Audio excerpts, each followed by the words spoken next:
వివాహ సంబంధాలలో మోసం భారతీయ చట్టం ప్రకారం నేరమా?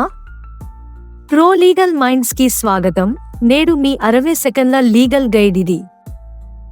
వివాహ సంబంధాలలో మోసం చేయడం తప్పుడు చర్య అయినా ప్రతి సమయంలో నేరం కాదు.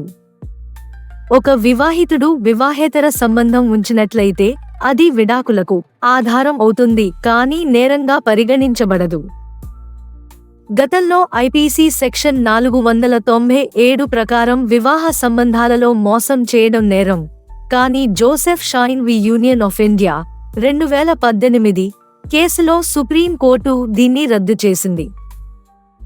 ఇప్పటికీ వివాహ సంబంధాలలో మోసం చేయడం నేరం కాదు, కానీ ఇది విడాకులకు మరియు కస్టడీ కేసులపై ప్రభావం చూపుతుంది.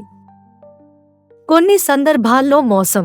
భారతీయ న్యాయ సంహిత సెక్షన్ 316 మోసం లేదా హాని చేస్తే, బిఎన్ఎస్ సెక్షన్ 75 నమ్మక ద్రోహం చేస్తే నేరం.